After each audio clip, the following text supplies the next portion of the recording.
I stood at the stove, stirring the gravy for the roast, and listened to Sheila yelling at the kids upstairs. My sister-in-law's voice cut through the ceiling of the guest room, where I now lived like a knife through butter. 73 was a respectable age for a man who had once commanded the kitchen of a prestigious Nashwaco hotel and now cooked Sunday dinner for his son's family like a hired chef. I glanced at the clock above the refrigerator. 1:30.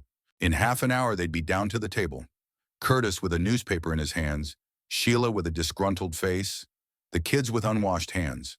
And all will be waiting for Lester Hendricks to serve them their food on a silver tray. Not the father and grandfather, but the serving staff. The meat in the oven exuded the aroma of rosemary and garlic. I added these seasonings out of habit, even though no one here appreciated culinary subtleties. At the Royal Palm Hotel, where I worked for 20 years as a chef, guests lined up at my table. Critics would write reviews, local newspapers would interview me. Now my only critics were my grandchildren, who turned their noses up at anything that wasn't bought in a package with brightly colored pictures. The hot steam from the potatoes tickled my face as I opened the lid of the pot. The texture was perfect, crumbly but not overcooked. 40 years into my culinary career, these things have become automatic. I started as a teenager, washing dishes in a diner on the outskirts of town. Then culinary school, a job as a cook's assistant, a slow climb up the ladder. Dorothy met me when I had just gotten a sous chef position at a decent restaurant. She was working as a hotel receptionist at the time and came in for lunch every day. Said she loved me for making a 3-egg omelet like it was royalty. "Lester," Sheila's voice echoed through the house. "Are the potatoes ready?" I tested the golden tubers with my fork. Of course they are. I'd made potatoes when she was still playing dolls. But I didn't answer. She'd be down in a minute to check it out with her own eyes. Distrust had become a major characteristic of our relationship. Sheila checked my every move, as if I could ruin the dishes I'd spent a lifetime cooking. Footsteps on the stairs confirmed my assumptions. Sheila appeared in the kitchen in a homemade bathrobe, her hair gathered in a careless bun. 10 years of marriage had made her fat, and she'd gotten into the habit of bossing everyone in the house around, especially me. In the first few months after I moved in, she still maintained a semblance of politeness, calling me Dad, asking me how I was feeling. Now she called me by my first name and gave me instructions like a servant. "The soup is too salty," she announced without even tasting it. "The children wouldn't eat it last time." I silently turned down the fire under the pot. Back at the hotel, my wild mushroom soup won an award from the State Culinary Association. The recipe was published in chefs' magazines, and colleagues asked me to share my secrets. Here it was just too salty for kids used to boxed convenience foods. "And get those napkins off the table," Sheila continued, opening the refrigerator. "Use paper ones. These are too stained for a day off." The cloth napkins I'd ironed that morning went back in the drawer.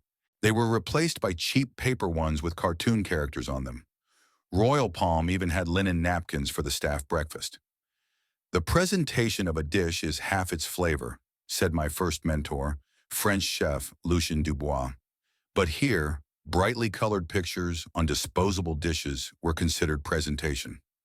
I set the table and thought about how my life has changed over these 6 months. In the morning, up at 7:30, making breakfast for the whole family. Curtis drank only black coffee and ate toast with jam. Sheila demanded oatmeal with fruit and sugar-free yogurt. The kids wanted pancakes or scrambled eggs, depending on their mood.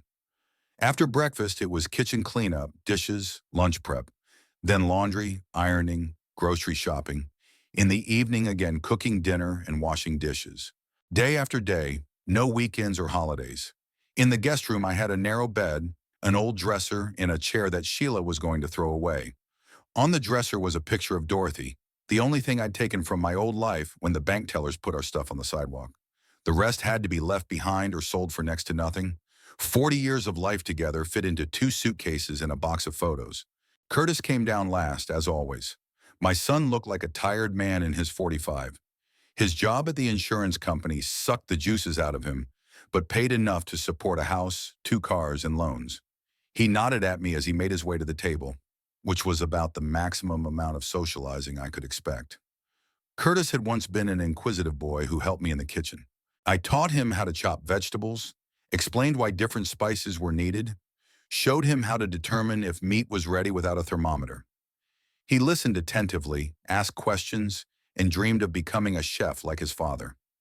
Then came adolescence, university, work.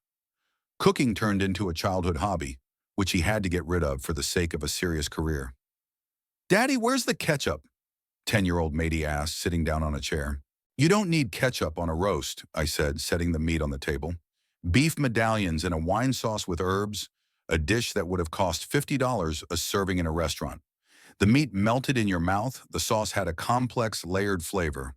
But to a 10-year-old girl, it was just a meal to be filled with tomato sauce from a bottle." "But I want ketchup," the girl whimpered. Sheila immediately intervened. "Lester, give the child ketchup. Not everyone has to eat your fancy food." She said the last words with a sneer, as if gourmet was a vice. I took a bottle of tomato sauce out of the refrigerator and put it next to my granddaughter's plate. In the hotel, cooks were fired for offering ketchup to properly cooked meat. Here it was the norm to be accepted without objection. "Can I also have a Coke?" added 12-year-old Ethan. "They drink water or juice for dinner," I said. "Lester, don't make it harder," Sheila sighed. "Give the boy a Coke." I opened the refrigerator and pulled out a can of soda. In professional cooking, there was a concept of flavor combination, a harmony of flavors. Coke to beef medallions in wine sauce was about as good as a symphony orchestra accompanied by a jackhammer. But my opinion was of no interest to anyone here. Lunch passed in the usual silence. Curtis was reading the news on his phone, Sheila was discussing the week's plans with the kids, and I was clearing the table and washing dishes. Once upon a time, back in the days when Dorothy was alive, Sunday lunches were an event. We'd set the best service, invite neighbors, friends from work. I cooked specialties that became legendary among our acquaintances. My wife would set the table in a way that magazines would envy, decorating the dishes with flowers from our garden. Dorothy understood food and appreciated my talent. She could tell the difference between homemade and store-bought ravioli with her eyes closed. She knew what wine went with what dish, and she could make even a simple salad look like a work of art. We were a team. I cooked, she created the atmosphere. Our guests would leave fed and happy, and we would clear the table, discussing what we liked best, what we should cook next time. Now I was washing plates with leftover ketchup and listening to Sheila plan a shopping trip. "Lester, will you be free tomorrow morning?" she asked without turning around. "I'll need to babysit while Curtis and I go to his sister's house." "Sure," I answered, rinsing the last of my glass. Where could I go? I was not a guest in this house, but a free servant with the right to sleep in the guest room. 6 months ago, when the bank had foreclosed on our house because of the mortgage on the house, which I had to pay for Dorothy's treatment, Curtis had offered to move in with them. It seemed like a lifesaver at the time. A roof over our heads, family close by, a chance to be useful.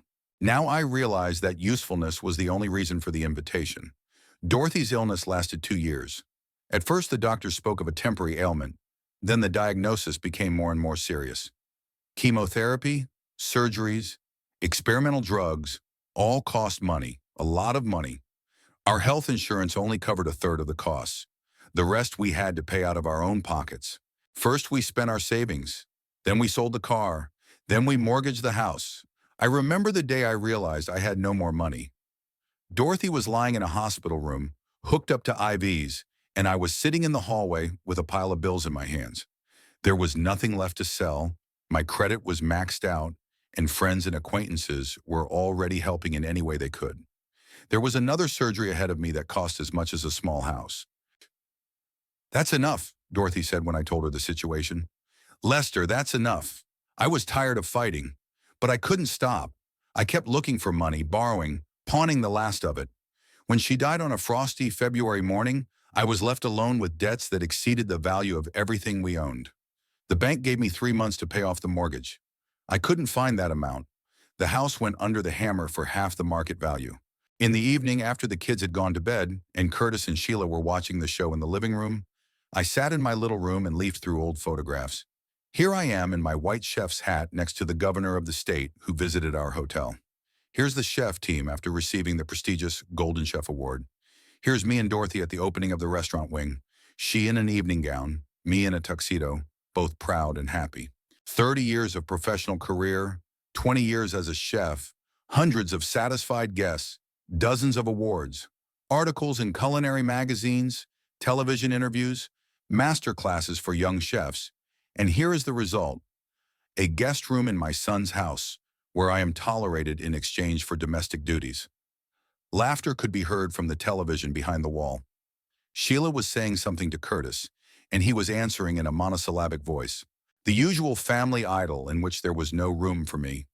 Just the function of cooking, cleaning, watching the kids. Lester Hendricks, 73 years old, once a respected professional, now living a bird's-eye view of his own son's house. Monday began with Sheila waking me at 7:30 with a knock on my room door. She never came in without knocking, but she didn't think it was necessary to wait for an answer. "Lester, breakfast should be ready by 8, she said through the door. "Maddie has a test today, and she needs a solid breakfast." I lay on the narrow bed staring up at the ceiling, listening to her stomp down the hall in her house slippers.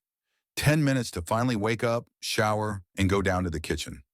Such was the routine in this house, a rigid schedule that didn't take my needs into account. The kitchen greeted me with the smell of last night's cooking. I opened the window to air out the room and began preparing breakfast. Pancakes for the kids, oatmeal with berries for Sheila, toast and coffee for Curtis. Automatic movements honed over months of living in this house. No one asked what I wanted to eat for breakfast. I was supposed to finish the leftovers or make something for myself after the rest of the family had eaten breakfast and gone about their business. Sheila came down at 8:30, already dressed and wearing makeup. She worked as a sales manager at a car dealership and was proud of her career. At least she reminded me of it every chance she got, especially when she wanted to emphasize that I lived on their allowance. "Are the pancakes burned?" she asked, peering over my shoulder at the pan. "No," I answered, flipping another pancake. "They were a little dry last time. The kids didn't like them. I didn't say anything. Even those guests who came from neighboring cities ordered my pancakes in restaurants. Thin, airy, with a perfectly golden crust. But here they were just a little dry." The kids came down for breakfast in a noisy bunch. Maddie was complaining about a math test. Ethan couldn't find his history book. The usual morning rush in which I was the scenery, the one who prepares the food and cleans up after everyone. "Grandpa Lester, can I have some syrup?" Maddie asked, looking at the stack of pancakes. "Sure," I answered and pulled a bottle of maple syrup out of the cupboard. "Not too much," Sheila warned me. "She eats too many sweets as it is." I poured the syrup neatly, spiraling it like I did at the restaurant for the kids' menu. Maddie smiled, and for a second I thought that at least someone in this house appreciated my work. But Sheila snapped at me. "And make the coffee stronger." Last night's was like water. Curtis was the last one to show up, as usual. He swallowed his toast, finished his coffee, and was about to leave when Sheila called out to him. "Curtis, wait. We need to talk about the party." I continued to clear the table, but my ears perked up. "What holiday?" Sheila had a habit of throwing family gatherings for any occasion. Birthdays, anniversaries, just because it had been a while since we'd seen relatives. "What kind of celebration?" Curtis asked, glancing at his watch. "Your sister called last night. Said she missed the family gatherings. I thought we could have dinner next weekend. Invite everyone." "Your family, my family. It's been a long time since we've all gotten together." Curtis shrugged. "You can have it if you want. Just let me know how many people are coming." 25 people. Tops. Maybe 30 if everyone shows up." I froze with a plate in my hands. 25 people? 30? Sheila made it sound as if she were ordering pizza to go. But organizing a dinner for 30 people is a major undertaking, requiring planning, grocery shopping, hours of cooking. "What are we cooking?" Curtis asked. "It's nothing complicated. Lester can handle it. He has experience in the restaurant business." They talked about me in the third person, as if I were not in the room, like I was a piece of kitchen equipment that needed to be used for its intended purpose. Simon. "Dad, what is the restaurant business?" Ethan asked. "Grandpa Lester used to be a cook in a big hotel," Sheila explained. "He cooked for important people." "Cool," Maddie exclaimed. "Can you cook something special for the party?" I looked at my granddaughter, then at Sheila, then at Curtis. None of the adults had asked my opinion about the party. They just decided I would cook for 30 people because I have experience, because I have nowhere else to go.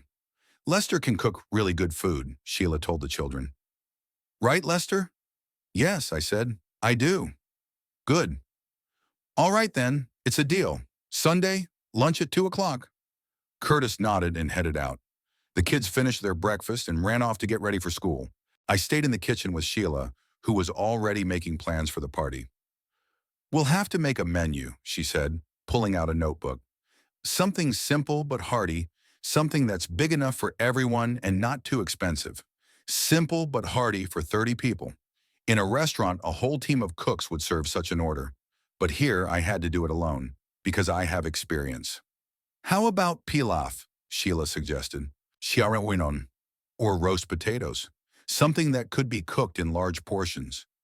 I was thinking about how the hotel planned the holiday menu a month in advance. Specialty foods were ordered, portions were calculated, kitchen schedules were worked out. Here, Sheila expected me to organize a banquet in a week, using ordinary food from the supermarket. How many children will there be? I asked. 8, maybe. Your sister will come with 3 of her own, my brother with 2. The rest of us either don't have kids or have kids who are grown up. 8 kids meant a kids menu. Alternative dishes for those who don't eat spicy or exotic. Plus adults with their dietary restrictions. Some don't eat meat, some are on a diet, some are allergic. What's the budget? I asked. Sheila frowned. Well, a reasonable budget. Nothing too expensive. Just normal family meals. A regular family meal for 30 people on a reasonable budget. I calculated in my mind. Even the simplest of foods for that many guests would cost several $100s. Plus time for cooking, cleaning, serving. When do I need to make the menu? I asked. We'll do it right now, Sheila said, sitting down at the kitchen table with a notebook. You have ideas, don't you? Of course I had ideas. Hundreds of ideas for the banquet menu, but they all required time, quality products, professional equipment. At home, with a limited budget and no helpers, it was a serious challenge. We could make beef goulash, I suggested, with rice or mashed potatoes, plus salads, appetizers. Goulash is good, Sheila said, taking notes. It's hearty and inexpensive. What's for an appetizer? Pâté sandwiches, vegetable platters, maybe an Olivier. Olivier is a great idea. Everybody loves Olivier. And for dessert? You can buy a cake ready-made, I said, or you could bake a simple sponge cake. Sheila wrote down my suggestions, nodding her head. The menu was really simple and budget-friendly. It was nothing like the banquets I'd organized at the hotel, but it would be fine for a family party. How long will it take you to cook? Sheila asked. I'd have to start on Saturday, 8 to 10 hours work. 8 hours? Sheila was surprised. That's just goulash and salads. I sighed. She didn't understand what it meant to cook for 30 people. She had no idea how many vegetables to peel and chop for that many Oliviers, how much meat to roast for the goulash, how many dishes to wash. Sime, cooking for a large number of people is serious work, I explained. You have to calculate everything, prepare, cook so that the food is ready at the same time. Yes, of course, Sheila agreed, but I could tell from her tone that she thought I was exaggerating. As long as it's good and hearty, that's all that matters. After breakfast, I was alone in the kitchen, thinking about the upcoming party. 30 people. That's almost half the capacity of the restaurant where I worked. There I had a team of 5 cooks, 2 dishwashers and waiters. Here I will do everything alone. But it wasn't just the amount of work. It was the attitude toward my labor that depressed me. Sheila took my cooking skills for granted. It was as if I was a cooking machine that you just had to turn on and it would cook dinner for 30 people. Sheila came home from work at lunchtime in high spirits. She had already called her relatives and invited them to the party. They've all agreed to come, she said, taking off her shoes. Even your Aunt Martha from Colorado is coming. It's been a long time since we've seen her. So there will be more than 30 people? I asked. Well, maybe 35 or 40. It doesn't matter. I mean, you have experience cooking for large numbers of people, 40 people. In a restaurant, this would have been a corporate banquet order with advanced planning and extra staff. Here it was just a family party to be organized by one 73-year-old man. We'll need to buy extra plates, I said. We don't have enough dishes for 40 people. We'll buy disposable ones, Sheila said. It's simpler and more practical.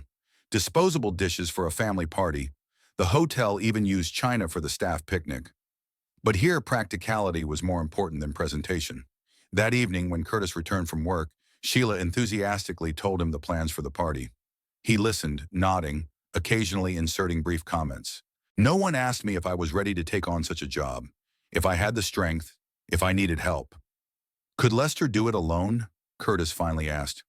Of course he can do it, Sheila answered. He's had a lot of experience. Isn't he, Lester?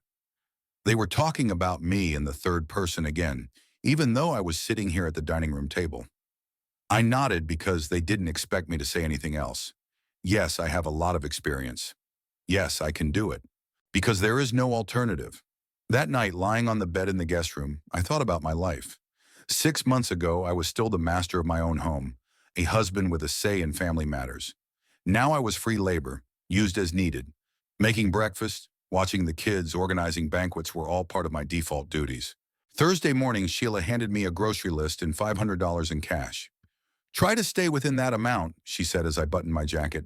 And buy the essentials, no frills. The list took up 2 pages of a notebook. Beef for goulash, 10 pounds, rice 5 pounds, mashed potatoes 20 pounds, vegetables for salads, mayonnaise, bread, sausage for sandwiches, plus spices, which we were woefully short of at home. Sheila's home kitchen had only salt, black pepper, and some old seasonings that had expired a year ago. What if we don't have enough money, I asked. Then take something off the list, or buy cheaper. Cheaper. At the restaurant, I never skimped on the quality of the food. The best meat, the freshest vegetables, the best spices. That was the foundation of good cooking. Here I was to cook for 40 people using the cheapest ingredients. The supermarket greeted me with brightly colored signs and an abundance of goods. I grabbed a cart and began methodically gathering the groceries on the list. Beef for stewing cost $12 a pound, too expensive for our budget. I had to choose a cheaper cut for $8, even though I knew the meat would be tougher and require longer cooking. Vegetables, too, were more expensive than Sheila had calculated. Potatoes, carrots, onions, and cabbage for salads all ate up a significant portion of the budget. I counted in my mind how much I'd already spent and realized that $500 might not be enough. At the meat counter, I ran into Nathan Foster. We'd worked together at the Royal Palm over a decade ago. He'd been sous chef when I'd been head chef. Nathan had left the hotel before me, opened a small family restaurant on the outskirts of town. "Lester," he exclaimed when he saw me. "What are you doing here?" "I'm buying groceries," I said, pointing to the full cart. "Groceries, I see. Are you preparing a banquet?" Nathan looked good, tanned, trim, and wearing an expensive jacket. His restaurant must have been doing well. We shook hands and I felt awkward. The last time we'd seen each other had been at Dorothy's funeral, when he'd expressed condolences and offered to help. I'd been too wrapped up in my grief then to keep up a conversation. "A family celebration," I explained. "Son and wife are having a party." "I see. How's everything going?" "I hear you're not working anymore." "Retired," I answered briefly.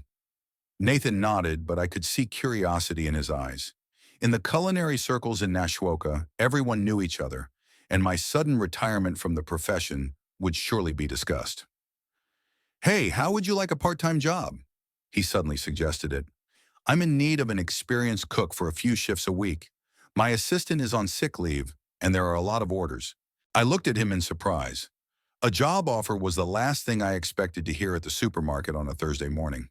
"What kind of restaurant?" I asked. "A little place on Main Street. 50 seats, home cooking, nothing complicated. Steaks, pasta, salads. But it's got to be good." I knew Main Street. It was a business district with offices, banks, small cafes for working people. It wasn't the most discerning crowd, but it wasn't omnivorous either. Just regular people who wanted a good, cheap lunchtime meal. "And how many shifts a week?" I asked. 3 or 4, 4 or 5 hours each. Mostly lunchtime, from 11 to 4. "I'll pay $15 an hour." $15 an hour wasn't a lot of money, but it would be the first money I'd earned in 6 months. A chance to feel like a professional again, not a domestic servant. "I'll think about it," I said. "Of course you will. Here's my card. If you decide, call me. You can start tomorrow." Nathan handed me his card and patted me on the shoulder. "It was good to see you, Lester. I hope to work together soon."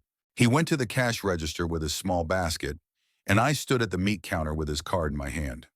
Bistro Foster was the name of his restaurant, a simple, uncomplicated name for a simple, uncomplicated establishment.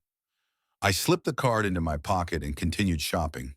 Spices were unexpectedly expensive. Good spices cost as much as a good piece of meat. I had to choose between quality and quantity. I took the essentials: bay leaf, thyme, paprika, and black pepper.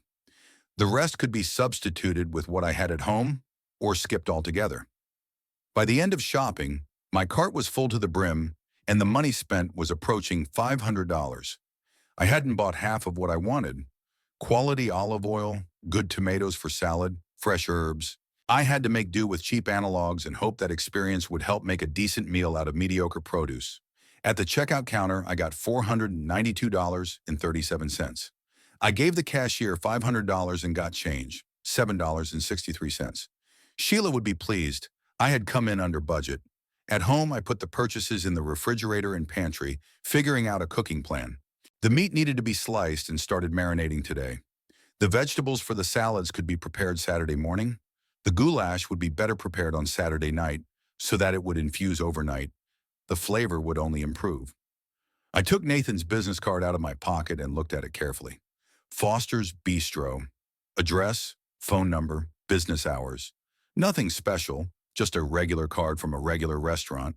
But for me, it represented an opportunity to get back into the profession, at least partially. 3 or 4 shifts a week at $15 an hour. That's about $200, $250 a week. In a month, it was a good amount of money, $1,000. Enough to rent a modest room somewhere on the outskirts of the city. But there was one problem. If I started working, I wouldn't be able to fulfill my household duties to the fullest extent. I couldn't cook breakfast and dinner, watch the kids, clean the house. And that meant conflict with Sheila, who was used to counting on my free help. That evening, when the family was gathered for dinner, I told them about my meeting with Nathan. Interesting, Curtis said. What was the job? Cook in a small restaurant, a few shifts a week. How much does it pay? Sheila asked. $15 an hour. Sheila snorted. That's a penny. It's not worth working for that kind of money. It's an opportunity for me to get back into my profession, I said. What profession? Sheila was surprised. You're retired.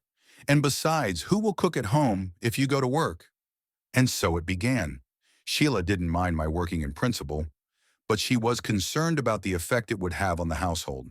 My responsibilities around the house. Antoine, so we could do it both ways, I suggested. Work 3 days. Be home 4 days.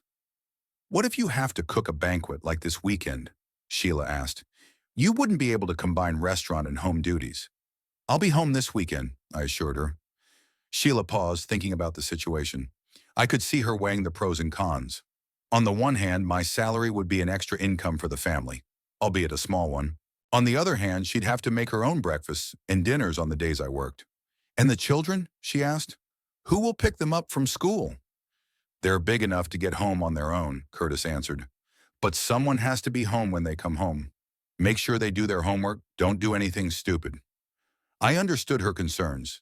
Maddie was 10 years old, Ethan was 12, an age when children need supervision, but no longer in constant custody. In most families, kids that age spend a few hours at home alone while their parents are at work.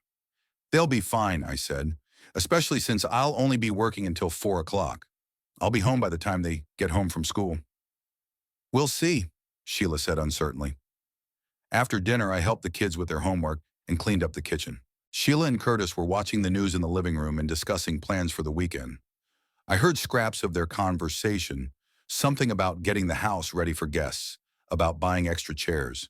In my room, I took out Nathan's business card again and stared at it for a long time. The opportunity to work, to earn my own money, to feel like a professional again, it was tempting. But I realized that any change in my status could lead to conflict with Sheila. She was used to having me completely at her disposal, cooking when I need to cook, cleaning when I have to clean, looking after the kids when they need looking after. My restaurant job would mean that I wouldn't always be available for household duties. On the other hand, $15 an hour isn't much to drastically change my life. Even working 4 days a week, I would make $1,000 a month.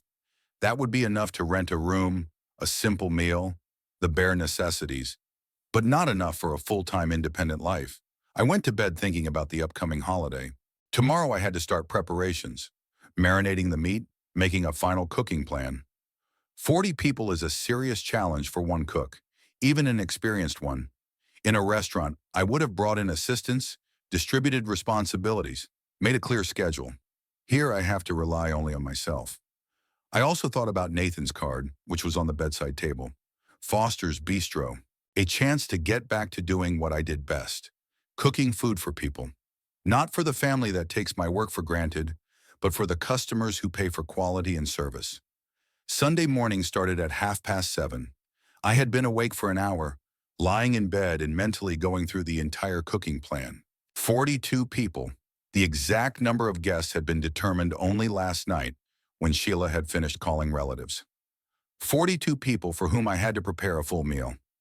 The goulash had been stewing in 2 large pots since Saturday night. The meat was not as tender as I would have liked. The cheap cuts required a longer cooking time. But overnight, it got to the right consistency, soaked up the spices and sauce. I peeled the potatoes for mashed potatoes yesterday and soaked them in water. The vegetables for the salads were also prepared, chopped, arranged in containers, waiting for the final assembly. At 7:30, I went down to the kitchen and turned on the coffee maker. There were 8 hours of uninterrupted work ahead. I had to boil potatoes, make mashed potatoes, make olivier, chop vegetables for a fresh salad, toast sandwiches, heat goulash, and set the table for 42 people. The coffee helped to finally wake up. I took the cooked vegetables for the olivier out of the fridge and started chopping them. Potatoes, carrots, eggs. Everything had to be the same size. Neat cubes. In the restaurant, they put interns on this job, but here I did everything myself. "You're up already?" Sheila surprised me by appearing in the kitchen in her bathrobe. "I have to cook," I answered, not taking my eyes off the slices. "What time are the guests coming?" 2 o'clock, like we agreed." Sheila looked into the pot of goulash, sniffed. "It smells good. When are you going to make the salads?" "I'm making olivier now, then I'll do the vegetable one." "Will you have time for everything?" I looked at the clock, 8:15. It was 6 hours before the guests arrived. If I worked without interruptions, I should be able to make it. "I'll make it," I said. Sheila poured herself a cup of coffee and sat at the kitchen table, watching me work. She usually slept until 9 on Sundays, but today she was too excited about the party. "How many people are you sure it's going to be?" I asked. 42 people. Maybe 43. Aunt Martha doesn't know if her friend is coming with her. Maybe 43. I thought about the amount of food. There should be enough goulash, potatoes too, but there might not be enough salads if there's an extra guest. "We need more vegetables for the salad," I said. "More? Isn't what we bought enough?" "It might not be enough for 43 people." Sheila frowned. "Well, make it enough. Smaller portions, smaller portions." In the restaurant, I never skimped on portion size. The customer had to leave satisfied and happy. Here I was, encouraged to cut back on portions to make sure there was enough food for everyone. By 9 a.m., I was done with the olivier. It turned out to be 2 huge bowls, each weighing about 5 pounds. In a restaurant, that much salad would be enough for a week. Here it was an appetizer for one meal. The kids came down for breakfast as I started boiling the potatoes for mashed potatoes. They looked curiously at the pots, bowls, and food spread out on every available surface. "Grandpa Lester, can we try the olivier?" Maddie asked. "You can't yet," Sheila answered for me. "It's for the guests." "But just a little bit?" I said no. "Go eat your breakfast." I fed the children oatmeal and toast, cleaned up the dishes, and continued cooking. The potatoes boiled, I drained the water and began to mashed potato them. Without a professional mixer, this was long and tedious. I had to mash the potatoes with a crusher, gradually adding milk and butter. "Lester, we have a problem," Sheila said, coming into the kitchen with the phone in her hand. I looked up from the pot of mashed potatoes. "What kind of problem?" "Curtis's cousin just called, says he's not traveling alone, but with his wife and 3 kids. I forgot he just remarried, so not 43, but 46 people." I quickly counted the amount of food in my mind. There wouldn't be enough goulash. Olivier wouldn't be enough. "We need more food," I said. "More? What can we do? The guests are on their way. We could make another salad, or we could buy ready-to-eat food at the store." On Sunday, stores are only open until lunchtime, and not all of them. I looked at the clock. It was 11:30. It was 2.5 hours before the guests arrived. If I went to the store now, I could buy something ready-made. Salads, appetizers, extra bread. I'll go to the store, I suggested. You don't have time to go. There's still so much to prepare. Sheila was right. If I spent an hour driving to the store, I wouldn't have time to finish preparing for the guests. But there might not be enough food for 46 people. Then ask Curtis to go, I suggested. He's washing the car and preparing the garage for the extra cars. We're going to have so many people. We need a place to park. Curtis is parking. I'm cooking. Sheila coordinates, but she doesn't do anything. Typical division of labor in this house. Okay, I said. I'll stretch what I got. Good girl. You're an experienced cook. You'll find a way. An experienced cook will find a way. I continued making mashed potatoes and thought about how to feed 46 people with a meal meant for 40. Reduce portions, add more bread, make an extra vegetable salad from leftovers. By noon, the main courses were ready. The goulash was languishing over low heat. The mashed potatoes were kept warm in the oven. The olivier was in the refrigerator. I began setting the table, arranging disposable plates and plastic glasses. In a restaurant, setting the table was an art. Here it was a necessity, arranging the dishes so that 46 people could fit in the living and dining room. The plates are kind of small, Sheila said, watching me work. They're the biggest disposable plates they had at the store, I said. It's okay, as long as the food tastes good. At 1 o'clock, the first guests started arriving. Curtis's relatives, whom I'd only seen at family parties. They greeted and kissed their hosts and came into the living room. I continued working in the kitchen, heating up the goulash and preparing the finishing touches. Grandpa, when are we going to eat? Curtis's nephew asked, peering into the kitchen. Soon, I answered. In about 20 minutes. Can we eat now? I'm very hungry. Just wait a little while. Everything will be ready now. By 2:30, there were already 30 people in the house. The sound of voices, laughter, and cheers filled the rooms. Sheila was flitting between the guests, accepting congratulations, telling them what a wonderful dinner was in store for them. Lester cooked, I heard her voice from the living room. He has a lot of experience in the restaurant business. At 2 o'clock in the afternoon, the last guests arrived. A cousin and his new family. 3 children, his wife, and himself. A total of 46 people in a house designed for a family of 5. Lester, Sheila called out, can we start serving?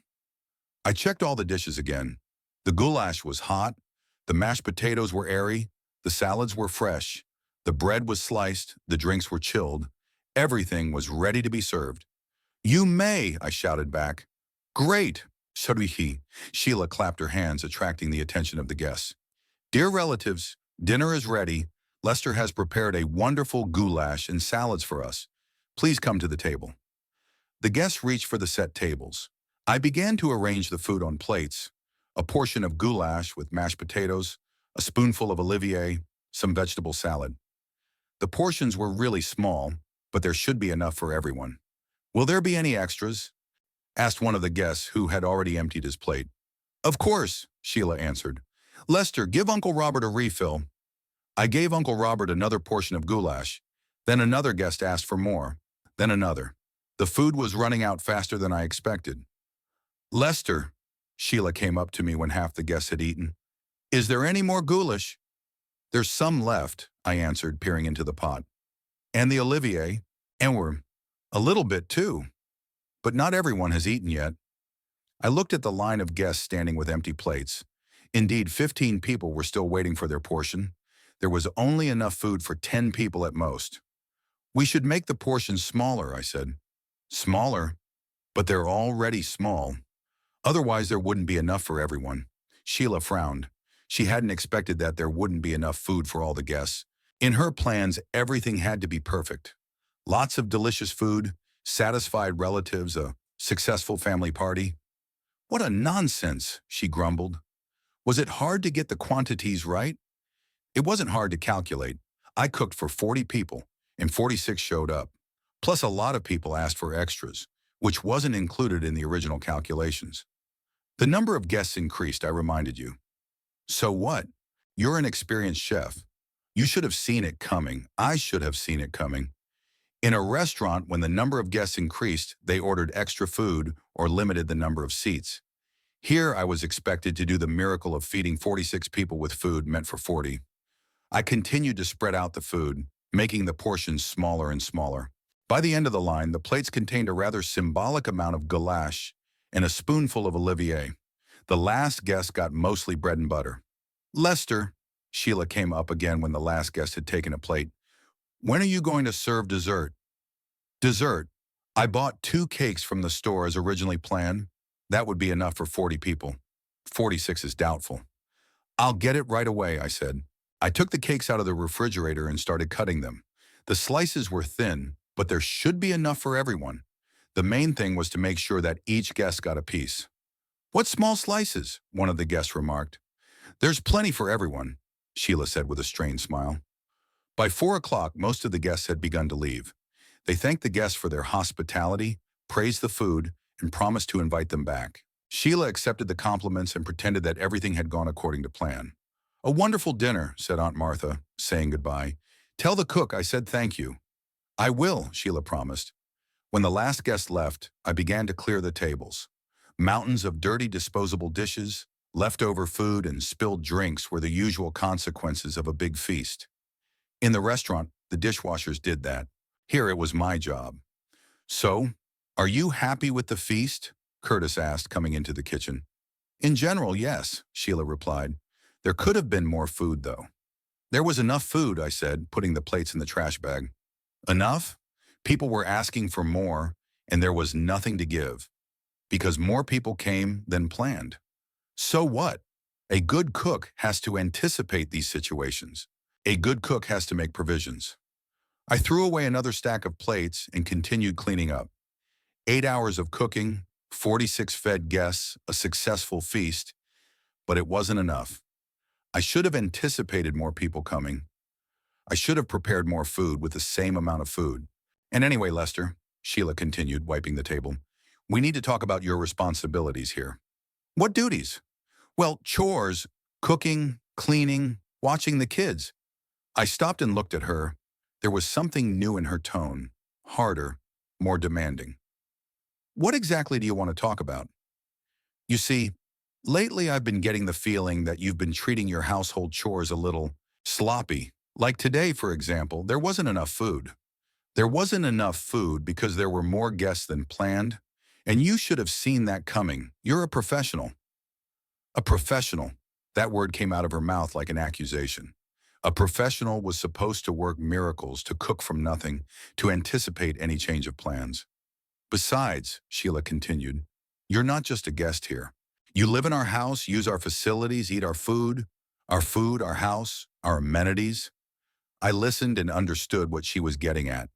And in exchange for that, you have to do certain chores. Cooking, cleaning, helping with the kids. It's fair, you know. That's what I do, I said. You do, but not always well. Tonight, the guests went hungry. The guests went hungry.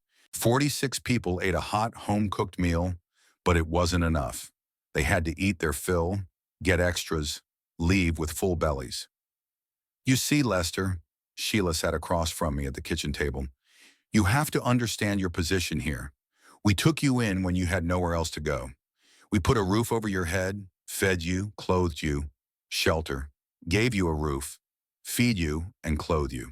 Words that are usually said about homelessness or charity, and in exchange for that, you have to work for your right to live here.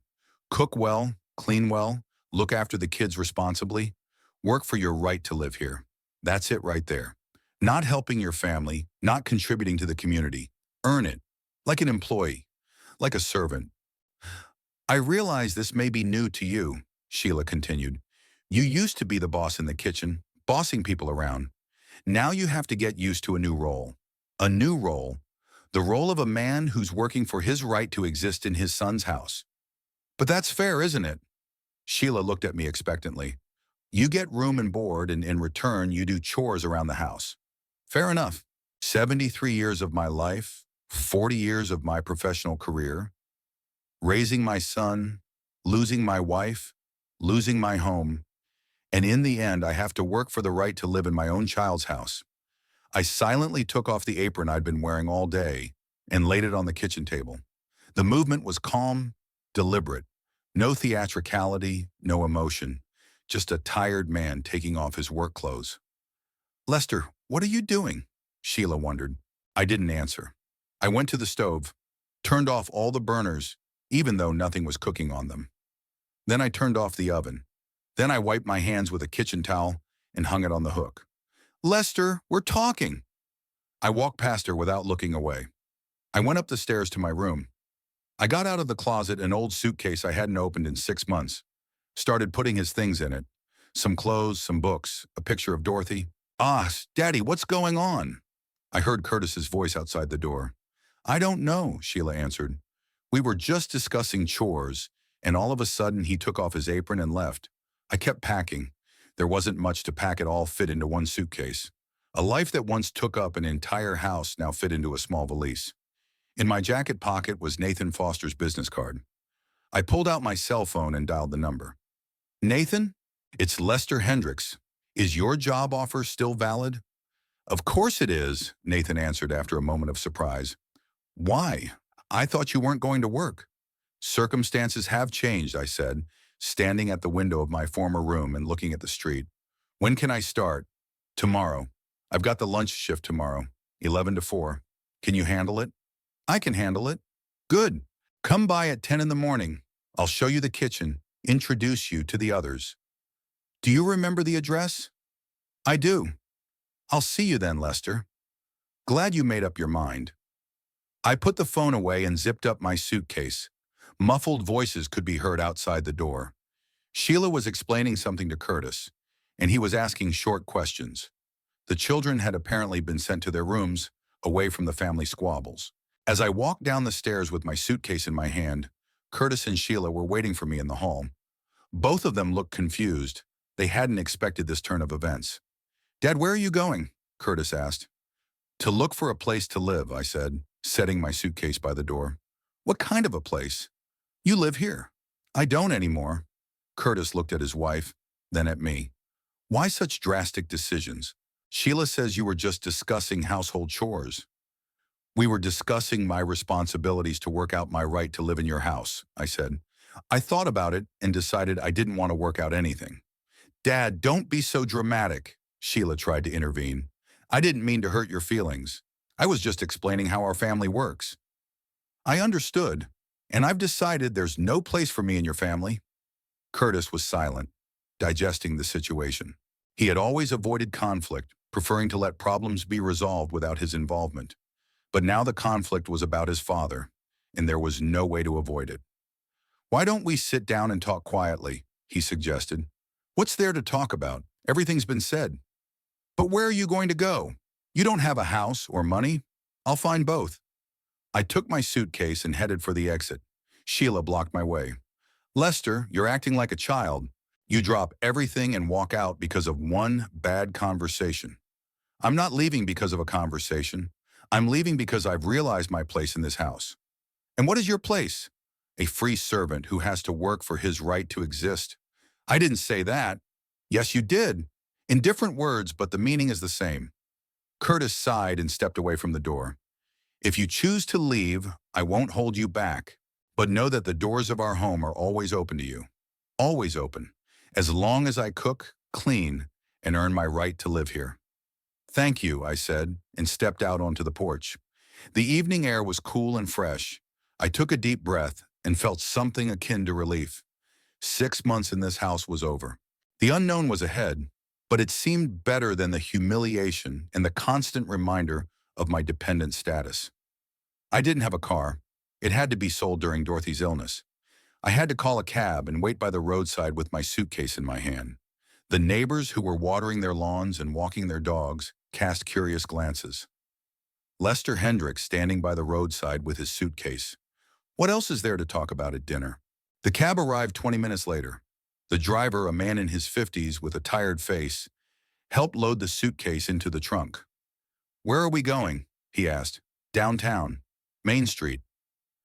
"What's the number of the house?" I gave the address of Nathan's restaurant. From there, I could walk to a motel or find a room to rent. Downtown always had options for people on a budget. The trip took half an hour. I looked out the window at the familiar streets and thought about the fact that I was making the right choice. Yes, there was uncertainty ahead. Yes, I was 73 years old, and starting life over at that age is no easy task. But the alternative was worse. Staying in my son's house meant resigning myself to the role of a servant who should be grateful for a roof over his head. Main Street looked almost empty on a Sunday evening. Most of the offices and stores were closed, and there were hardly any people on the streets. I paid the cabbie and stood alone on the sidewalk with my suitcase. Foster's Bistro was in a small two-story building between a bank and a barber shop. The sign was simple, white letters on a blue background, no frills. Through the large windows you could see tables, chairs, and a bar. A regular family cafe for working people. I walked to the door and peeked inside. The restaurant was closed, but there was a light on in the back of the room. Apparently some of the staff was finishing cleaning or preparing for tomorrow. I knocked on the glass. After a few seconds, a young guy in an apron came to the door. He opened the lock and looked out. "We're already closed," he said. "I'm Lester Hendricks. Nathan Foster offered me a job."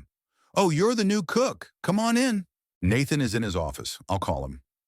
I entered the restaurant and looked around. The interior was simple but cozy. Wooden tables, soft chairs, dim lighting. No luxury, but no cheap details either. A place for people who want a normal meal without overpaying for ambiance. "Lester!" Nathan came out from behind the bar with a big smile. "I didn't expect to see you today." "Circumstances change faster than planned," I said. Nathan looked at the suitcase in my hand and nodded understandingly. "I see.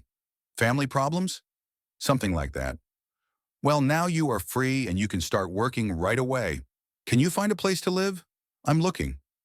"You know what?" Nathan thought for a moment. "I have a friend, Rosa Martinez. She rents rooms not far from here. She is a decent woman and the prices are reasonable. Do you want her phone number? I would appreciate it." Nathan took out his phone and dictated the number. I wrote it down in my notebook. "Tell her it's for me. Rosa knows me. She'll help you with a good room." "Thank you. In the meantime, do you want to see the kitchen? While you're here." We went through the hall to the back of the restaurant. The kitchen was small but well organized. All the necessary equipment, ample work surfaces, conveniently located refrigerators and stove. Not the luxury of the Royal Palm Hotel, but quite a professional kitchen. "Tomorrow morning I'll introduce you to Jamie," Nathan said, pointing to the guy who was cleaning the dishes. "He is the assistant chef, a good guy, and Carla, the waitress. A small team, but friendly." "How many diners do you usually have?" "Chapati, 50, 70 people on average. On weekdays, more office workers come in for lunch. Weekends are quieter, 50 to 70 people in 4 hours. Quite a workload for an experienced chef with an assistant. Nothing complicated if the menu is not too diverse." "What are the main courses?" "Steaks, grilled chicken, pasta, salads, plus soups and sandwiches. The menu is simple, but everything should be fresh and tasty. A simple menu is a good thing. Less prep, faster service, less chance for mistakes. I could make these dishes with my eyes closed." "What's the schedule?" "Tomorrow from 11 to 4, then we'll see. If it works, we'll work 3 or 4 days a week, as agreed." We returned to the hall and I thanked Nathan for the opportunity. He gave me the keys to the service entrance and explained how to get to the kitchen in the morning. Took him. "Now call Rosa," he advised. "The sooner you find a place to live, the better." It was already dark outside. I found a bench by the bus stop and called Rosa Martinez. "Hello?" A woman's voice answered with a slight Hispanic accent. "Good evening. My name is Lester Hendricks. Nathan Foster gave me your number. Said you rented out rooms." "Yes, I do." "And you work for Nathan?" I start tomorrow." "Oh, I see. Do you need a room for a long term?" "Yes, and preferably starting today." Rosa was quiet for a few seconds. "Okay, I just got a vacancy on the second floor. $400 a month, utilities included. Kitchen and bathroom shared. Is that okay?" "It's fine. Can I see it today?" "Sure, why don't you come down to 83 Oak Street? I'll be waiting for you." 83 Oak Street was an old but well-maintained two-story building, a 10-minute walk from the restaurant. Rose met me at the entrance. A woman in her 60s with kind eyes and gray hair gathered in a bundle. "Mr. Hendricks? Come on in. I'll show you to your room." We went up the narrow staircase to the second floor. Rose opened the door to a small room with a window overlooking the courtyard. A bed, a chest of drawers, a table by the window, a chair. Everything is simple, but clean and neat. I change the linens once a week, Rosa said. The kitchen is on the first floor, so you can cook whenever you want. Just clean up after yourself. The bathroom is also on the first floor, shared by all tenants. How many tenants? 5 with you, mostly working people. No noise, no trouble. I took another look around the room. It's not a palace, but it's not a slum. A place to live until something better comes along. I'll take it, I said. Great. First month's rent up front, plus deposit, another $400. That's $800. I had a little over $1,000 in cash, left over from selling my stuff after I lost my house. $800 didn't leave me much for the first month, but I had no choice. I paid Rosa and got the keys to the room. She showed me the kitchen and bathroom and explained the rules for using the common areas. It was simple and sensible. Clean up after yourself, no noise at night, and warnings for long departures. In my new room, I set my suitcase on the floor and sat on the bed. The first day of my new life was coming to an end. In the morning, I had to go to work at the restaurant, earn money, get used to the new routine. The trees were rustling outside the window. A car passed somewhere in the distance, and music was playing quietly in the next room. The usual sounds of the evening city. No one commanded, no one demanded that I cook dinner. No one reminded me of my responsibilities. For the first time in 6 months, I was truly alone. I pulled a picture of Dorothy out of my suitcase and set it on the dresser. She was smiling from the picture. Young, beautiful, happy. That's how she was on our wedding day 30 years ago.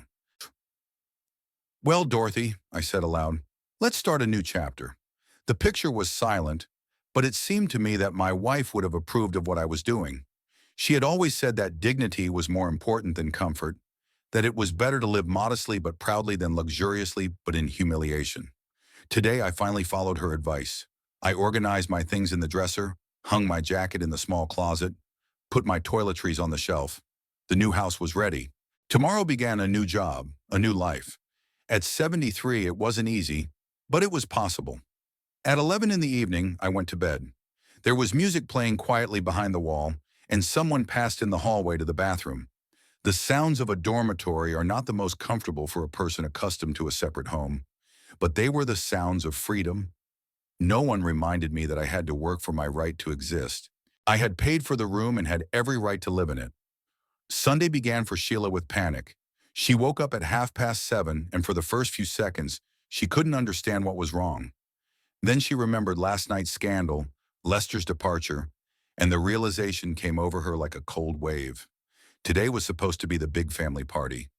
42 people she'd called yesterday, confirming times and menus. 42 hungry relatives who expected to see homemade goulash, salads, appetizers on the table, and there was no one to cook it all. Sheila sat down on the bed and tried to calm down. What was the big deal about making dinner? Millions of women do it every day. She has the recipes, she has all the food she needs, she has time before the guests arrive. She'll be fine. Curtis slept next to her, unaware of the size of the disaster. Sheila patted him on the shoulder. Curtis, wake up. We got a problem. What kind of problem? Muttered the husband, not opening his eyes. There's no one to cook. Lester is gone, and the guests will be here in 7 hours. Curtis finally opened his eyes and looked at his wife. What's the big deal? We'll order food from a restaurant. On Sunday, 7 hours in advance? 40 people? Curtis sat up in bed, finally waking up. Then cook it yourself. Somehow, people manage without cooks. Do you have any idea how much food you have to cook for 40 people? Well, a lot. A lot. Lester's been cooking since Saturday, and I don't even know where to start. Sheila got out of bed and started pacing nervously around the bedroom. Yesterday, she had been so sure of herself, explaining to Lester his place in the house, talking about a fair division of duties. Now she realized she was completely dependent on his cooking skills. Why don't we cancel the party? Curtis suggested it. Cancel it how? Everyone's on their way. Your Aunt Martha's flying in from Colorado especially for this dinner. Then make something simple. Pasta and sausage. Pasta and sausage for 40 people? Do you want us to be laughed at? Curtis shrugged his shoulders. Cooking had never been his strong suit. In their family, cooking had been Lester's job first, and before he came along, it had been prepackaged convenience foods and made-to-order meals. Then go cook what they had planned. The recipes were left over after all. Sheila went down to the kitchen and tried to gauge the magnitude of the work ahead. In the refrigerator were the groceries bought for last night's banquet. Meat, vegetables, everything needed for goulash and salads. But how to turn these ingredients into finished dishes, she vaguely imagined? Goulash. Lester had said it was a simple dish. Diced meat, stewed with vegetables and spices. What's so complicated? Sheila took the meat out of the refrigerator and tried to cut it into portions. The beef was tough, the knife fell through unevenly, and the pieces turned out different sizes. After half an hour of torture, there was a pile of unevenly cut meat on the cutting board. Sheila put a large saucepan on the fire, poured in oil and poured the meat into it. The pieces sizzled and began to fry, but very unevenly. Some burned, others remained raw. "Mom, what's for breakfast?" Maddie asked, coming down to the kitchen. "Make your own cereal," replied Sheila, stirring the meat in the pot. "Where's Grandpa Lester?" "Grandpa's gone away." "For how long?" "I don't know. Eat your cereal and go play." Maddie obediently poured milk into her cereal bowl and began to eat her breakfast, watching her mother's culinary experiments. Sheila, meanwhile, added sliced onions to the meat. The onions began to burn, and the kitchen filled with acrid smoke. "Mom, it's burning," Maddie said. "I see." Sheila turned down the heat and opened the window. She added carrots to the meat and onions, then poured in water and put the lid on. In her mind, everything was supposed to stew by itself now. The next item was the Olivier. Sheila remembered the basic ingredients: potatoes, carrots, eggs, sausage, peas, mayonnaise. But in what proportions, how to chop, how much mayonnaise to add, all this remained a mystery. She set the potatoes and eggs to boil, opened a can of peas. While the vegetables were boiling, she tried the goulash. The meat was tough. The water had a strange flavor of burnt onions. The spices were clearly lacking. In the restaurant business, Lester used dozens of different seasonings, creating complex flavor compositions. Sheila had only salt, pepper, and some old meat seasoning in her cupboard. Curtis came down for breakfast when the kitchen already resembled a battlefield. There were 3 pots boiling on the stove, mountains of dirty dishes piled up in the sink, and cutting boards with leftover vegetables on the table.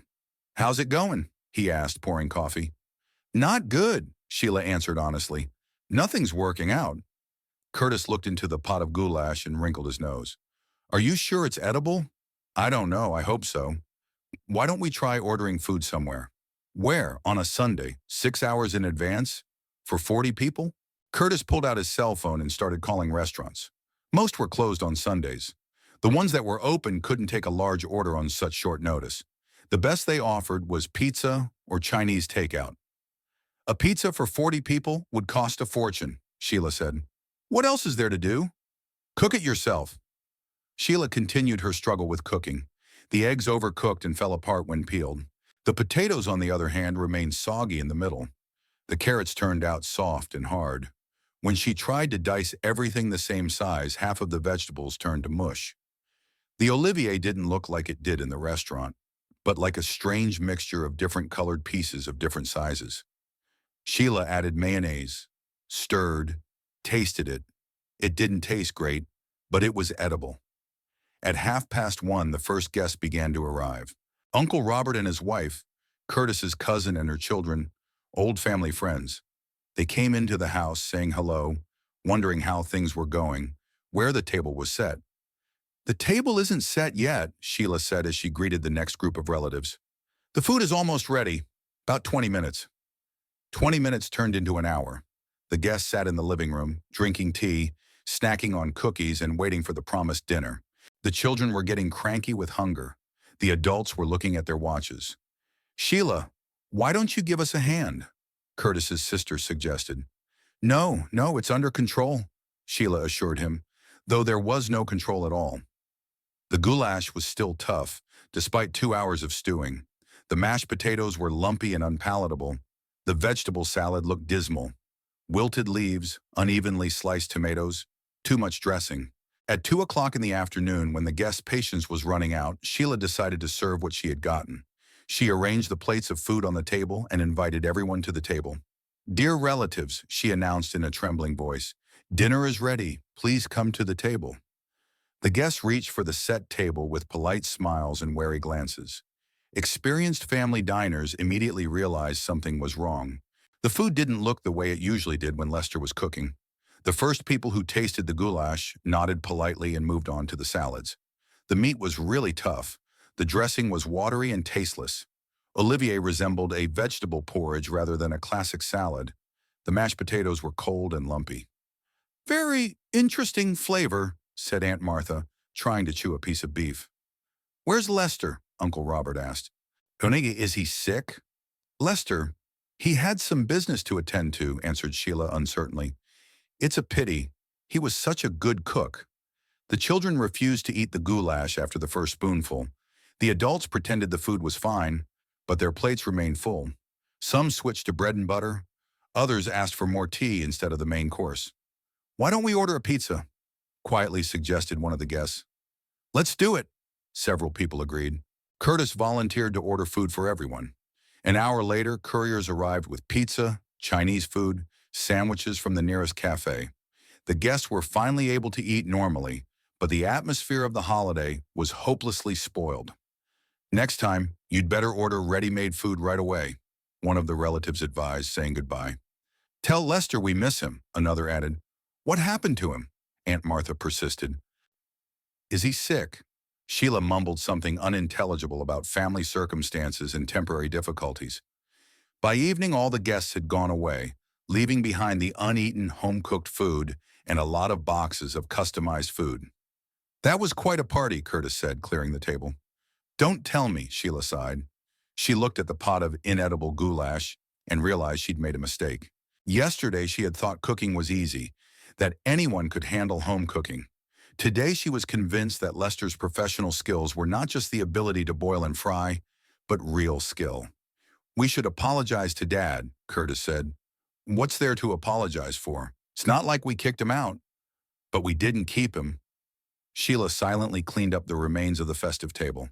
She thought about how easy it had been to command Lester, to demand results from him, to criticize his work. Now that she'd tried to do the same thing herself, it was clear how wrong she'd been. "Maybe we should call him," Curtis suggested. "Say what?" "That we were wrong, that we want him back." "Do you think he'll want to come back after everything that's happened?" Curtis shrugged. He didn't know the answer to that question himself. Yesterday, his father had looked very determined as he left the house with his suitcase in his hand.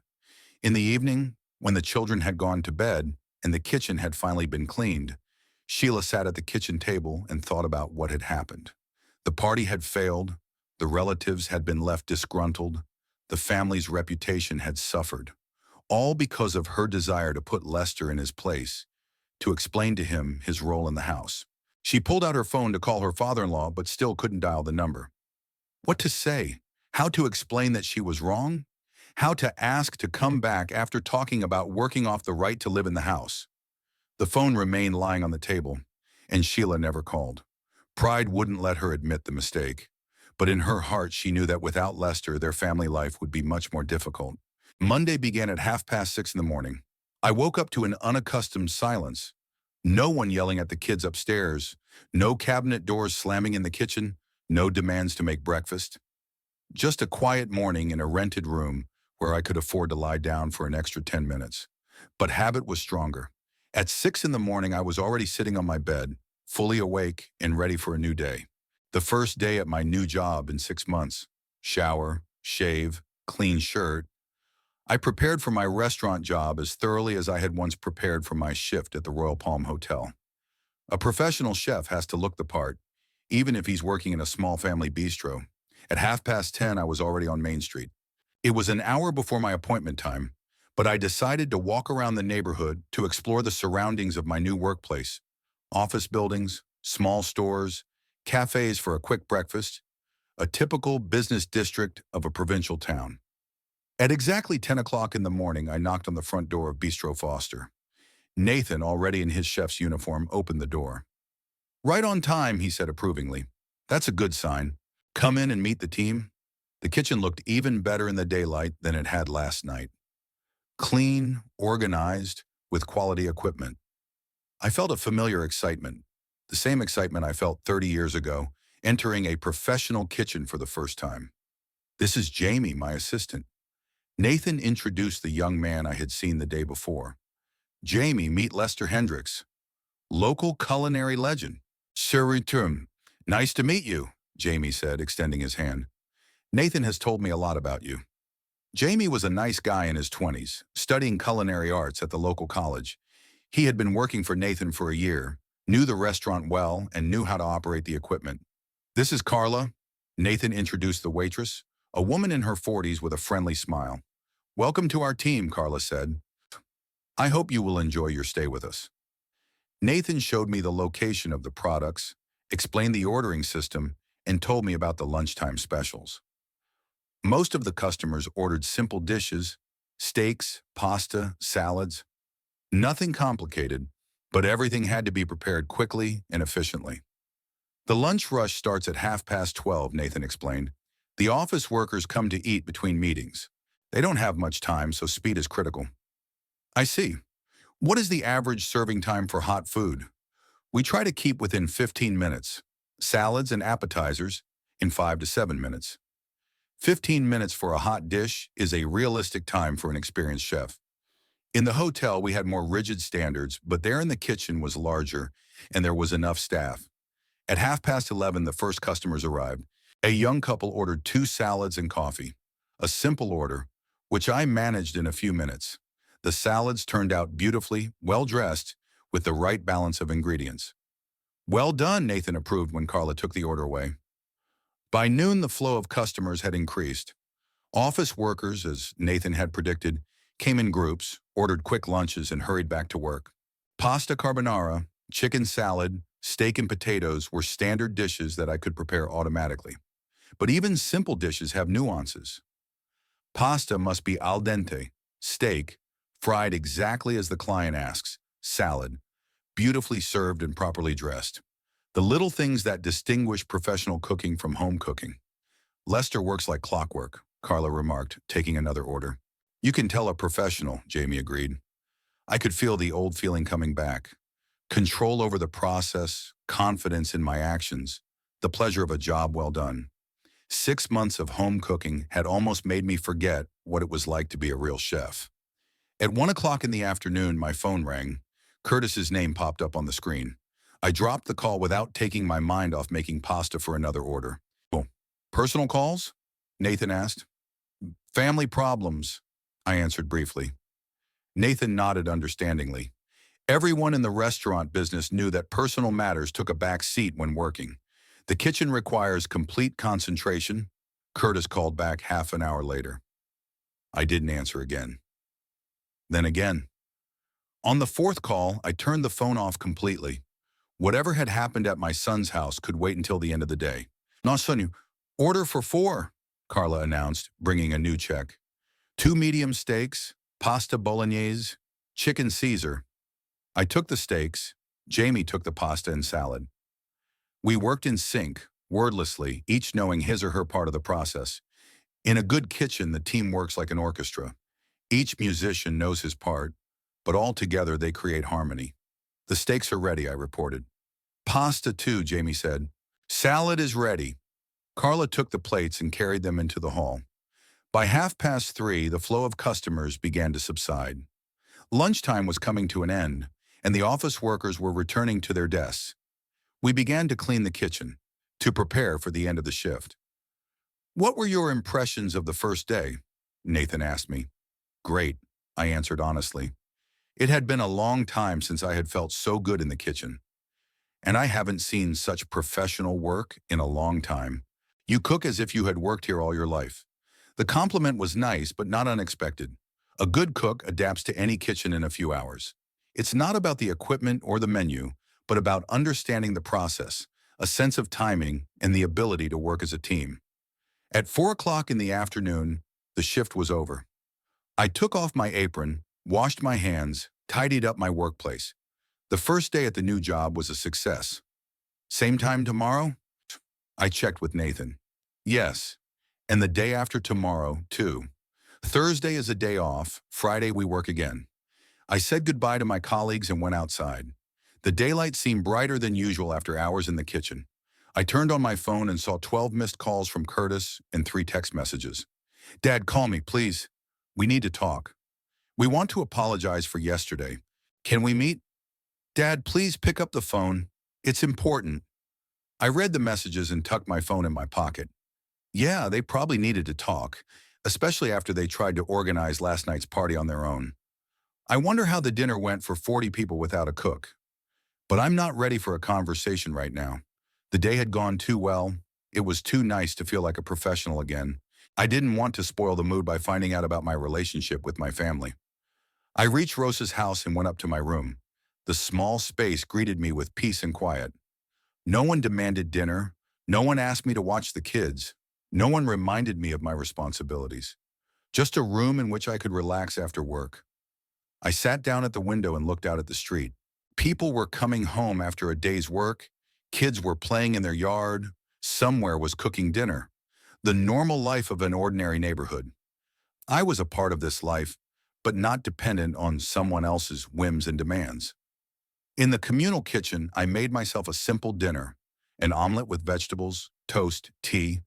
A meal for one person is prepared quickly and without stress. There is no need to consider the children's tastes, the daughter-in-law's dietary preferences, or the family's mood. How are things going at the new job? Rosa asked, walking into the kitchen to get tea. Good. Nice team. Interesting work. I am happy for you.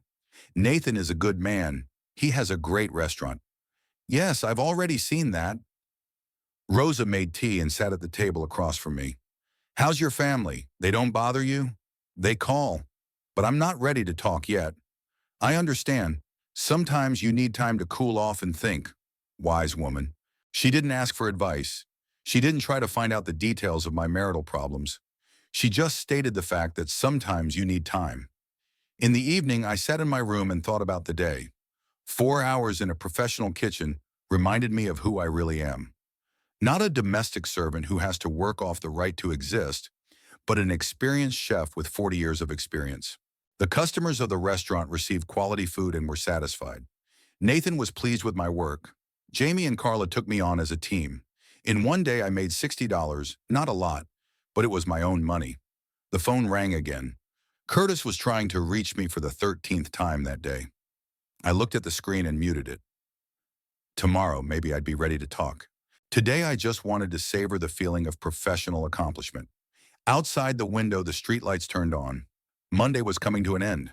Tomorrow was another restaurant job, another opportunity to do what I do best. At 73, I was starting a new chapter of life. Not the easiest, but an honest one. I pulled out Dorothy's picture and set it on the table by the window. The first day went well, I told her. I think you would have liked it. The picture smiled, and it seemed to me that my wife really approved of my choice. Working, earning, living with dignity, it's better than existing on a bird's license in someone else's house. The month flew by. I worked at Foster's Bistro 4 days a week, earned about $1,000 a month, and for the first time in 6 months, I felt like a full-fledged human being. Not a dependent, not a domestic servant, but a professional who was valued for his skills. During this time, I fully mastered the restaurant. I knew the preferences of the regular customers, worked with Jamie and Carla as a team, and could replace Nathan in his absence. Customers sometimes asked to compliment the chef, which was always nice to hear. My room at Rosa's had also become truly domestic. A few books on a shelf, a picture of Dorothy on the table, my things in the closet. Modest, but it was my space. No one barged in the morning demanding breakfast. No one reminding me of my responsibilities. In the evenings, I read, watched the news, and sometimes chatted with the other tenants in the common living room. Rosa turned out to be a wonderful hostess, attentive, but not intrusive. The other tenants were working people of various ages, each busy with their own things. Curtis called almost every day for the first 2 weeks. I didn't answer the phone, didn't read the messages. I needed time to get my footing in my new life, to feel confident about the future. Talking to my son could wait. Then the call stopped. Apparently, Curtis realized I wasn't ready to reconcile on their terms. Or more likely, family life had consumed him so much that there was no time left to find his father. On Saturday morning, exactly a month after I left, I was having breakfast in the communal kitchen when Rosa knocked on the door. "Lester, you have a visitor," she announced. "Who?" "A young man. Says he's your son." I finished my coffee, washed my cup, and went to the front door. Curtis was standing on the porch, in jeans and a plaid shirt, with a tired face and crumpled hair. He didn't look his best, thin, with dark circles under his eyes. "Hi, Dad," he said uncertainly. "Hi, Curtis. Can we talk?" I went out on the porch and closed the door behind me. It was cool outside, the fall sun shining softly. We stood across from each other, father and son, with a month of silence between us. "How's it going?" Curtis asked. "I'm good. Working, living. How you doing?" "Not so good. That's why I'm here, actually." Curtis looked around as if searching for words. "Dad, Sheila and I would like you to come home." "I see. We were wrong the other day, Sheila especially. She admits it herself." "What happened?" I asked, though I guessed the answer. Curtis sighed and sat down on the porch steps. "Everything fell apart after you left. That Sunday lunch turned into a disaster. Sheila tried to cook it herself, but it turned out inedible. She had to order takeout, and the guests were not happy." "Mm-hmm. And then came the problems of everyday life. Sheila works, I work. The kids are on their own. The house became chaos. Breakfast, dinners, cleaning. It's all on Sheila. She can't cope." "I understand. For the last 2 weeks, we've been eating takeout and convenience foods. The kids complain that they miss your food. The house is dirty because no one has time to clean it.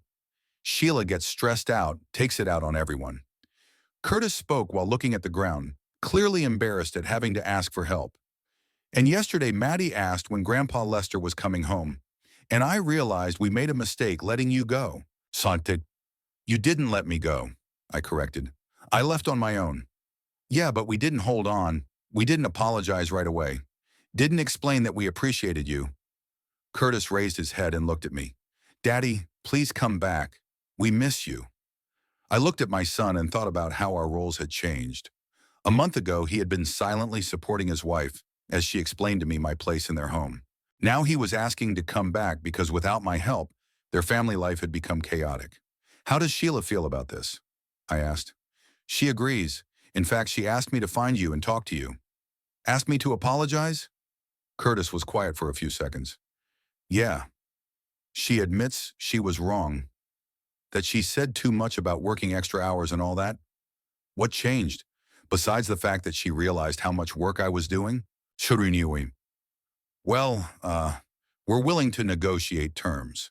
More freedom, more respect for your opinion. Terms, more respect."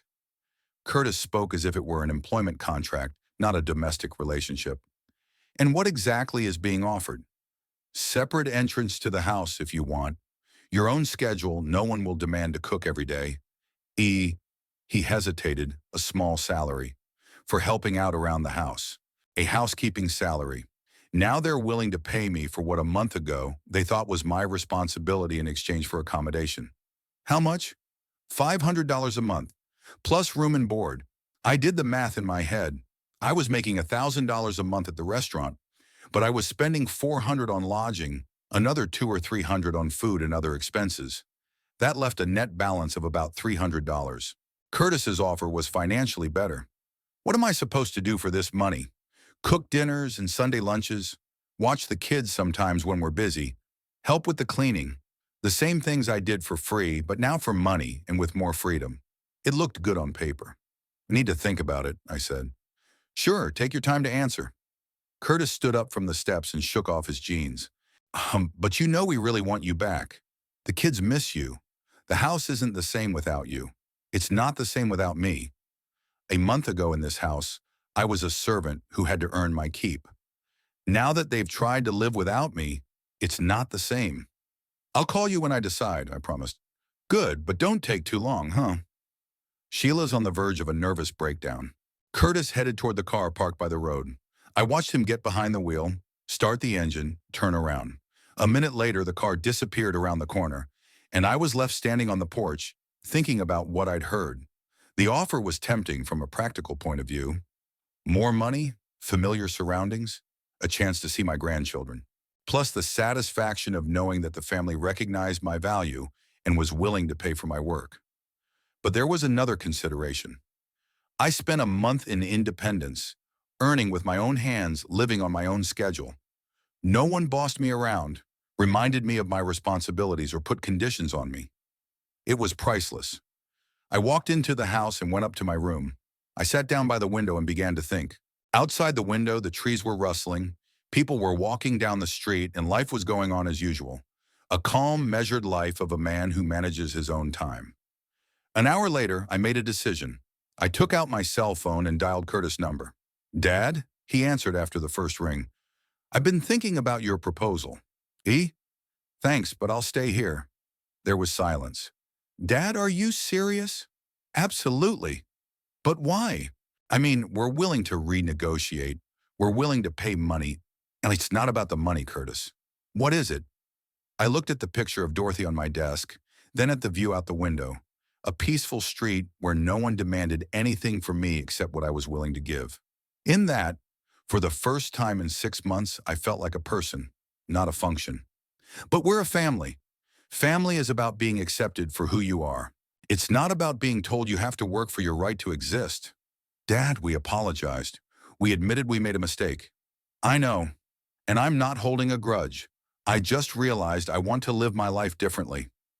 Curtis was quiet for a moment, digesting my answer. "What about the kids? They miss you." "You're welcome to come visit. I'll introduce them to my new life." "It's not the same." "No, it's not the same, but it's better for me."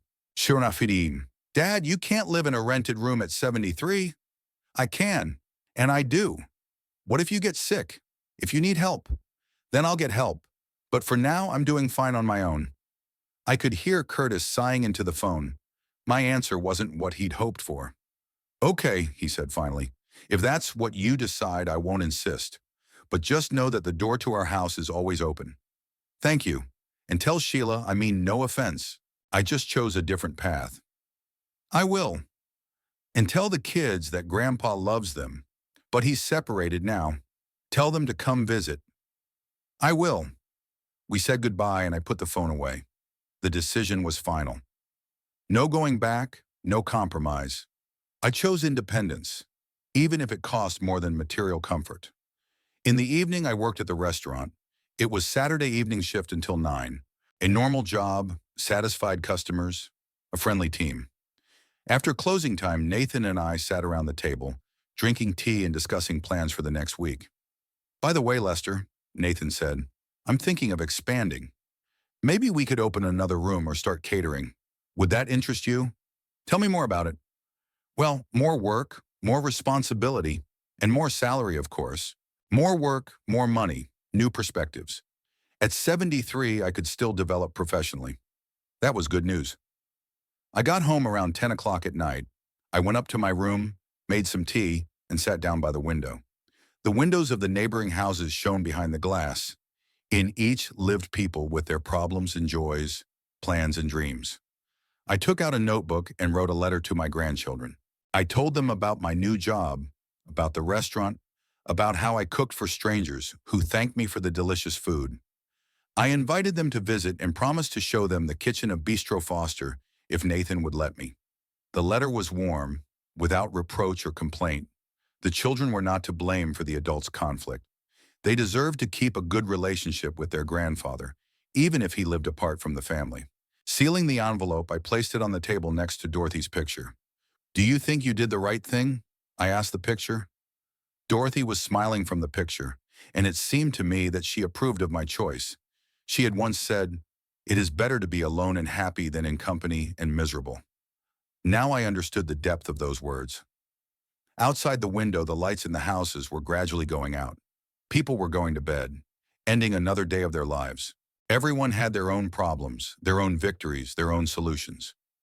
I, too, was getting ready for bed, satisfied with the day that had passed. Tomorrow would be Sunday, a day off. I could sleep longer, walk around the city, read a book. The simple joys of a man who lives for himself. At 73, I finally learned the main thing. You can start over if you have the courage to give up what does not bring happiness, even if it's family, even if it's safety. Dignity is more precious than comfort. I turned off the light and went to bed. Music played softly through the wall. Someone walked down the hallway to the bathroom. The sounds of the independent life I had chosen for myself.